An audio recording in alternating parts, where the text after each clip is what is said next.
You've been preparing for the wrong war. You've stockpiled ammunition for Red Dawn firefights. You've mapped bug-out routes to your cabin. You've learned tactical reloads and land navigation. One threat, one heroic scenario, one fantasy. But here's what nobody wants to admit. World War III isn't an invasion movie. It's not you and your AR-15 holding off waves of enemy soldiers. It's the electrical grid collapsing across 12 states simultaneously. It's every supply chain stopping at once. It's modern weapons systems rendering your tactical vest and plate carrier completely irrelevant. Your preparation isn't just inadequate. It's aimed at the wrong century of warfare. Today, we're not examining how to win firefights. We're examining what survival actually looks like when peer state militaries with satellite networks, drone swarms, and strategic weapons decide the old order is negotiable. Because when great powers actually fight, they don't send infantry first. They send everything that makes infantry unnecessary. Let's examine what living through World War III actually requires. Here's what you think World War III looks like. You imagine ground invasion.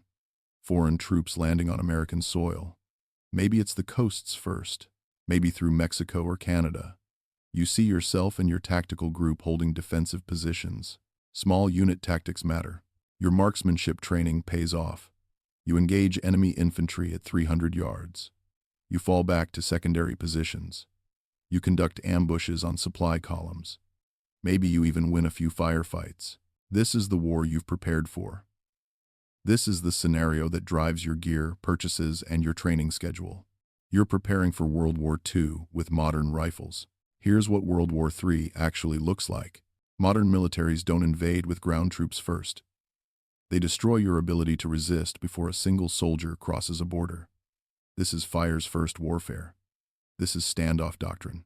This is how peer state militaries with satellite reconnaissance and precision-guided munitions actually fight. The war begins 200 miles offshore. Cruise missiles launch from submarines you'll never see. They're targeting electrical substations, not cities. They're hitting data centers, not military bases. They're destroying the infrastructure that makes modern military response possible. Your rifle has an effective range of 500 yards. Those missiles were fired from 250 miles away. You'll never see the launch platform. You'll never engage the enemy. You'll just watch your power grid fail. Then come the drone swarms. Not the recreational quadcopters you're familiar with. Military drones designed for suppression of air defenses, for jamming communications, for identifying and destroying anything that emits a signal. They operate autonomously. They coordinate with satellite targeting. They don't sleep. They don't get tired. They don't make emotional decisions. Your night vision goggles and your infrared laser become liabilities. They emit signatures. They tell the drones exactly where you are. Next comes the artillery. Modern GPS-guided shells with 40-mile range and accuracy measured in meters. Counter-battery radar identifies your position the moment you fire. Return fire arrives in under 3 minutes. You don't get to reposition. You don't get a second shot. This is the reality of peer state conflict. Individual marksmanship doesn't matter when the enemy engages from beyond visual range. Small unit tactics don't matter when targeting happens via satellite. Your training doesn't matter when you never see the weapon system that's destroying your infrastructure. Pop quiz. What's your effective combat range with your primary rifle? Now compare that to a Tomahawk cruise missile with a 1,000-mile range. Compare it to an artillery system that engages targets 50 miles away. Compare it to a drone that can loiter over your position for 18 hours waiting for you to make a mistake. You're not fighting soldiers. You're enduring industrial-scale bombardment. From weapon systems designed specifically to make your individual capability irrelevant. Here's what military planners understand that preppers don't. Modern warfare is about degrading your enemy's ability to fight before committing ground forces. You destroy their communications. You destroy their logistics. You destroy their command and control. You do this from standoff range using precision weapons. By the time infantry actually deploys, if they deploy at all, your ability to resist has been systematically dismantled. Your AR-15 is an excellent rifle. Your tactical training is valuable. Your defensive position is well chosen. None of it matters when the war is fought by satellites, submarines, and autonomous systems that engage from ranges where you can't even see them. This isn't defeatism. This is doctrine. This is how modern militaries actually plan to fight. And if you're preparing for Red Dawn while they're preparing for standoff precision warfare, you're optimizing for a conflict that ended in 1945. The weapons are the easy part to understand. They're concrete. They're visible in their effects, even if you never see the launch platform. But weapons are just the opening move. Let's talk about what happens when they work. Day 1. Hour 3 of actual peer-state conflict. The first wave of cruise missiles hits its targets. Not cities. Critical infrastructure nodes. Electrical substations. Data centers. Refineries. Rail hubs. This is counter-value targeting. This is how you destroy an enemy's ability to fight without occupying territory. The electrical grid doesn't just go down. It catastrophically desynchronizes. The grid operates on precise 60 Hz frequency synchronization.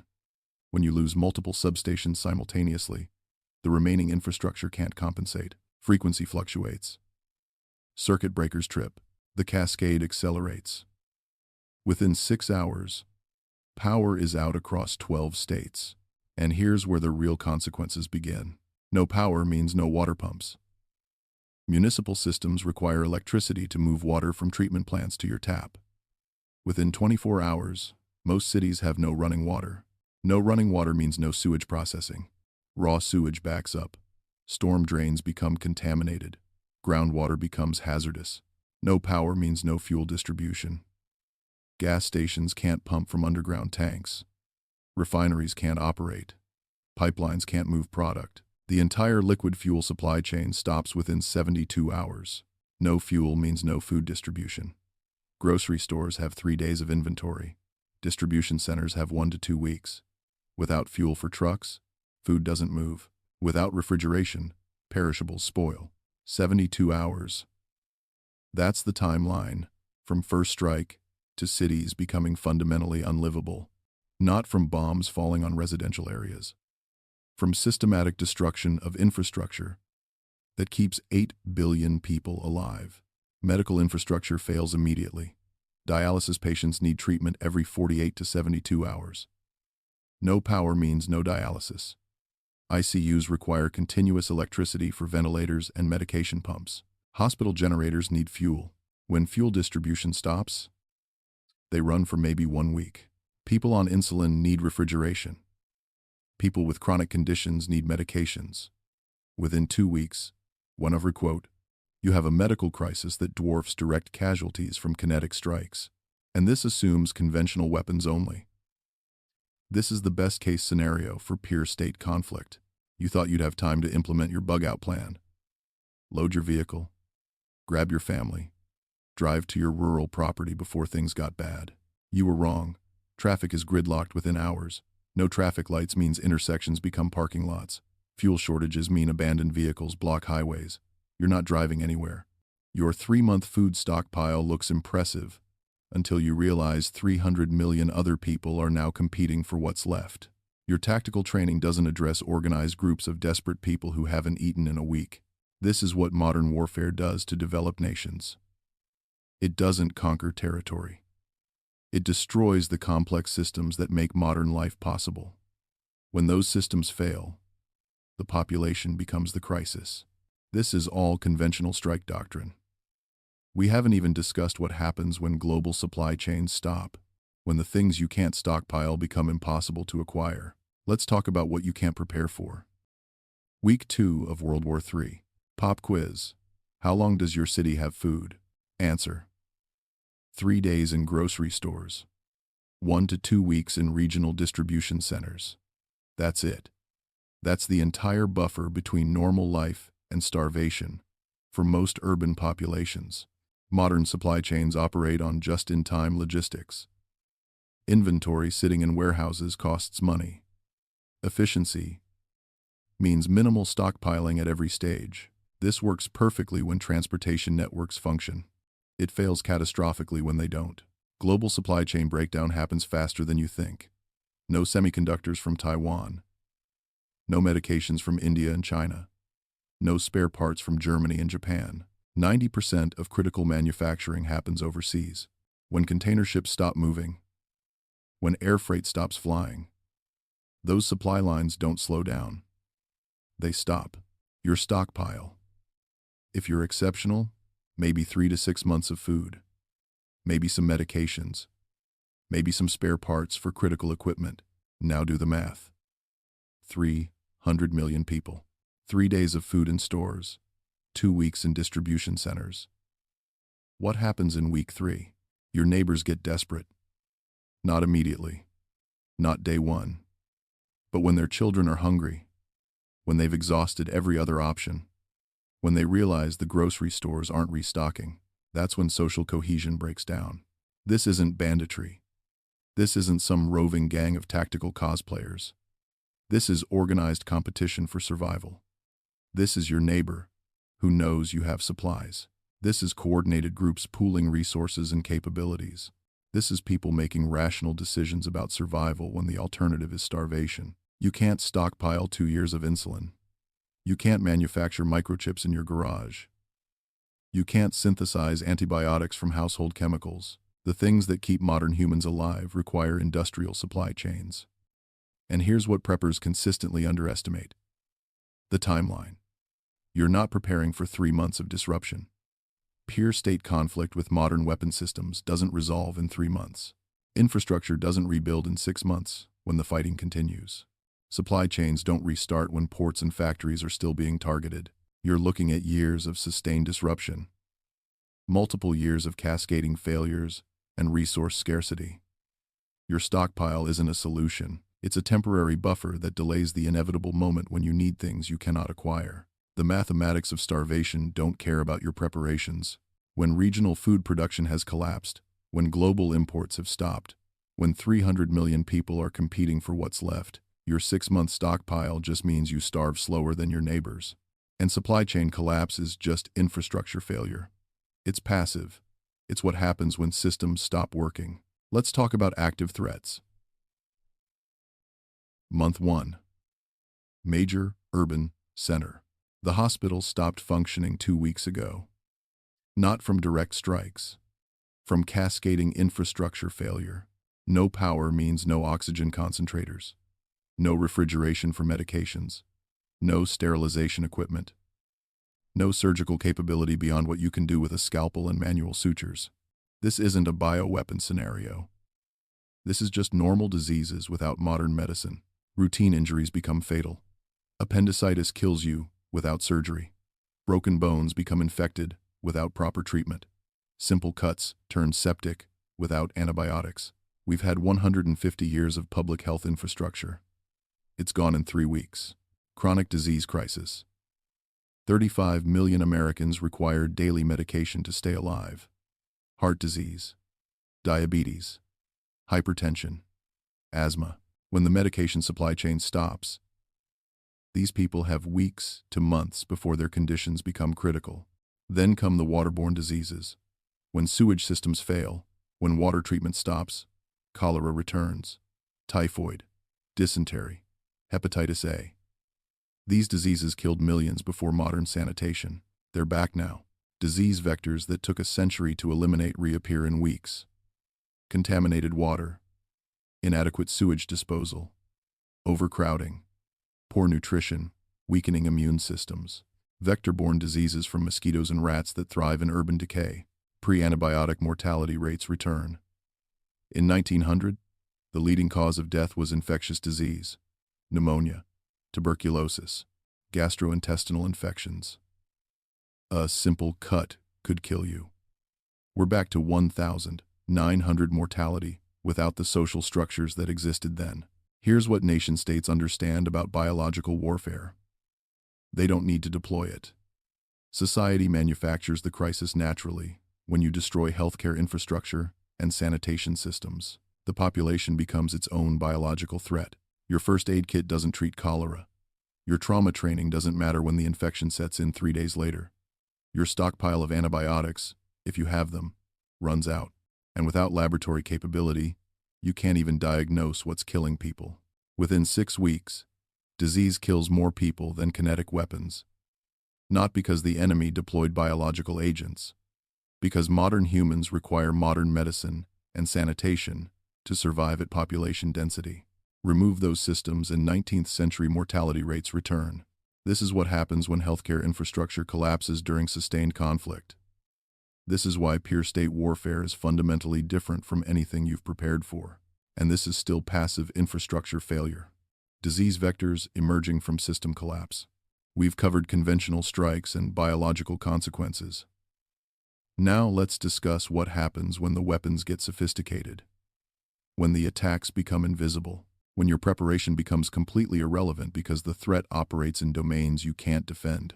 Let's talk about the weapons you can't see. Here's a weapon you can't see, hear, or defend against. Cyber warfare begins before the first missile launches. These are the digital control systems that manage critical infrastructure. They're networked. They're vulnerable. They're the first target. You don't bomb a water treatment plant. You hack the SCADA system and alter chlorine levels until the water becomes toxic. You don't destroy a power plant. You desynchronize the grid through digital attack on control systems. The infrastructure physically survives. It just stops working correctly. Then comes EMP. Electromagnetic pulse.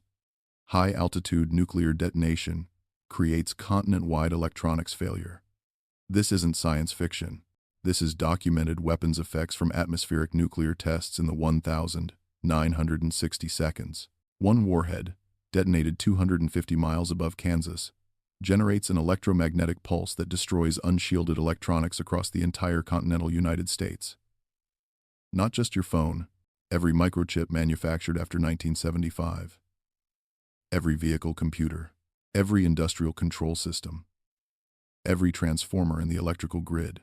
Your hardened vehicle with the steel bumper and aggressive tires has 30-plus computer systems.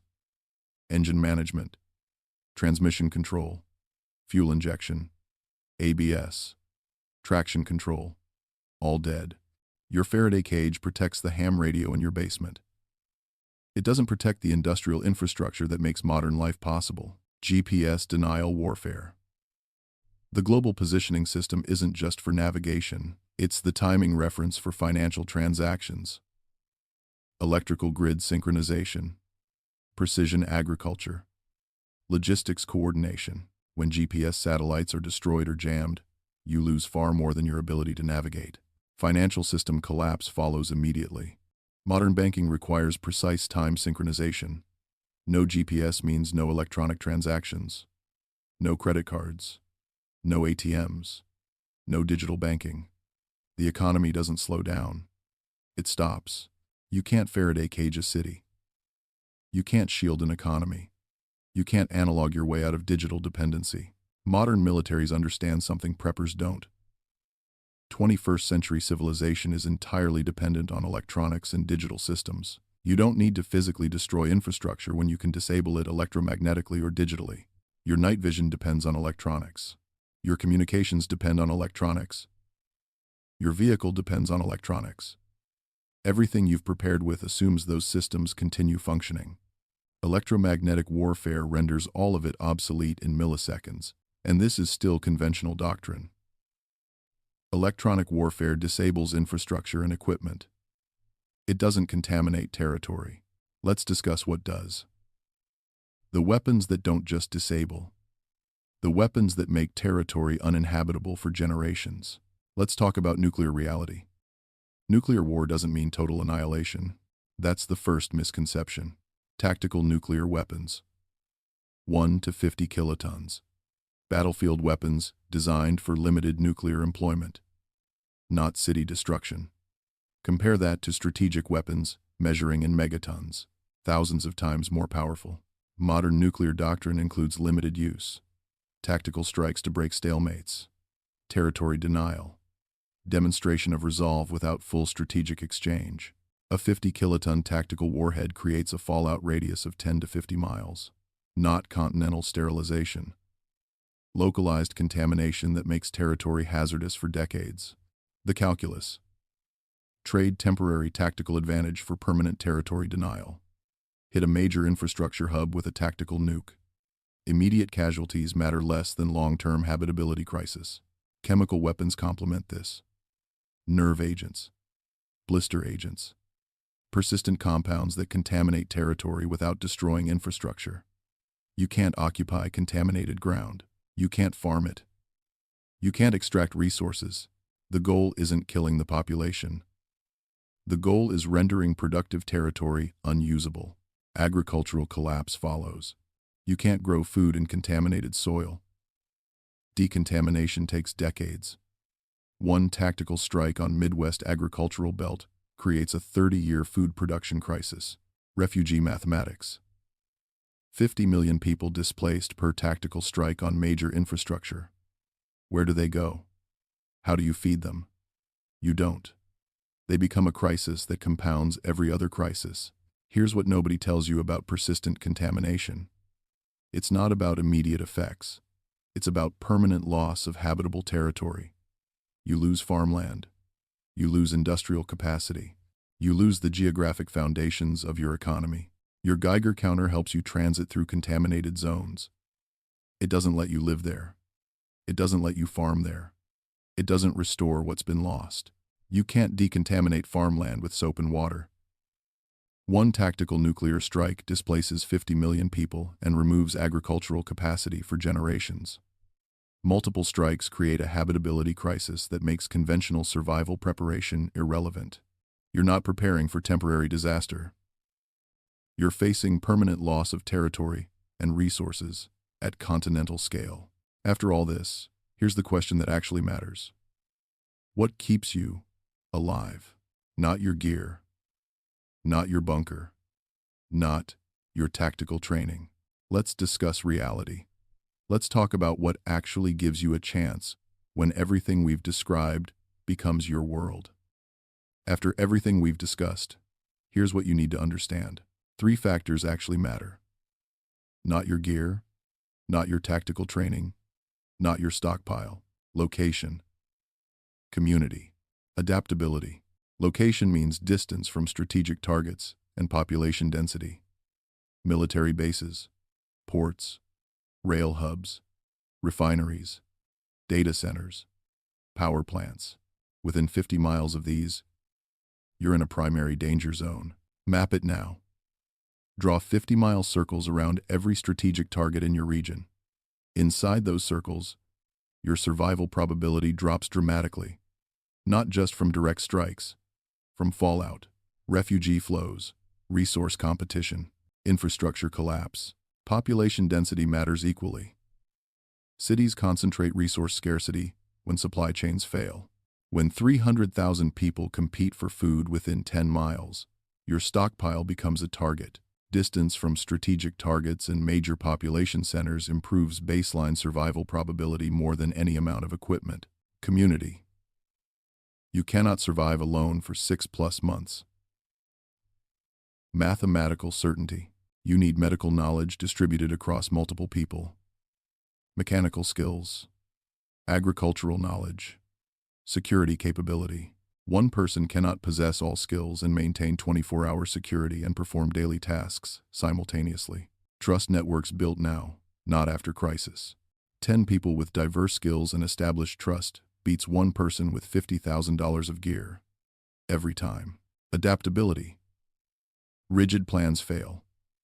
Fluid response succeeds. Your bug-out plan assumes routes remain passable, assumes fuel availability, assumes your destination stays viable. When those assumptions fail, what's your response?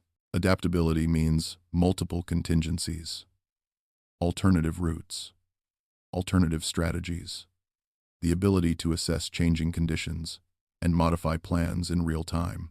It means psychological flexibility, recognizing when your original plan no longer works and pivoting to new approaches. Equipment without logistics, community, and adaptive capability is temporary advantage only. It runs out. It breaks. Your $50,000 of tactical equipment means nothing if you're alone in a strategic target zone with rigid plans. Location gives you baseline survivability. Community gives you capability and security. Adaptability lets you respond to unpredicted conditions. These 3 factors form the foundation. Here are your priorities. In order. Priority 1. Geographic assessment. Map strategic targets within 100 miles. Military installations. Ports. Major rail hubs. Refineries. Data centers. Power generation facilities. Identify safer zones. Consider relocation if you're inside primary danger radius. This isn't about finding the perfect retreat. It's about improving your baseline odds through geographic positioning. Priority 2. Identify 5 to 10 reliable people now. Establish communication protocols that don't depend on cellular networks or internet. Assess skill diversity. Medical knowledge. Mechanical capability. Agricultural experience. Security training. You're not building a tactical team. You're building a survival network with complementary capabilities and established trust. Priority 3. Medical knowledge and supplies. Not just first aid, infection treatment, chronic disease management, basic surgical capability. Stockpile antibiotics if possible. Learn to recognize and treat waterborne diseases. Understand triage when resources are limited. Your trauma training matters. But infectious disease kills more people than bullets in sustained infrastructure collapse. Priority 4. Water and food security. Not stockpiles alone. Production capability. Water filtration and purification. Growing food. Preservation methods. Skills that generate resources rather than just consuming stored supplies. A year of stored food runs out. The ability to produce food continues indefinitely. Priority 5. Sustainable shelter. Priority. Priority. Priority. Priority. Priority. Priority. 5. Not a bunker. Heating and cooling without grid power. Basic habitability during infrastructure failure. Shelter that functions when supply chains stop. Think sustainability. Priority 6. Defense capability. Only matters if priorities 1 through 5 are solved. Weapons without food, water, medical care, and community support fail. Defense is the last priority, not the first. Your tactical gear serves no purpose if you're dying from dysentery or starvation. These priorities layer into a survival ecosystem. Geographic positioning reduces threat exposure. Community provides capability and security. Medical knowledge addresses the primary killer in infrastructure collapse. Food and water production create sustainability. Shelter enables long-term habitability. Defense protects what you've built. The integration matters more than any single element. You're not preparing for a temporary crisis. You're building capacity to persist through societal discontinuity. Through years of sustained infrastructure failure. Through conditions that make the old world's rules irrelevant. This isn't about tactical fantasy. It's about mathematical reality. When modern weapon systems and sustained conflict make conventional preparation obsolete, you can optimize for tactical gear in heroic scenarios. For infrastructure collapse, for supply chain failure, for medical crisis, for persistent contamination, for the long grinding reality of surviving when everything that kept 8 billion people alive stops working. The choice is yours. Choose based on reality, not fantasy. Choose soon. World War III won't announce itself with a countdown timer. It'll announce itself with your lights going out, your water stopping, and your neighbors realizing the grocery stores aren't restocking. By then, your preparation window has closed.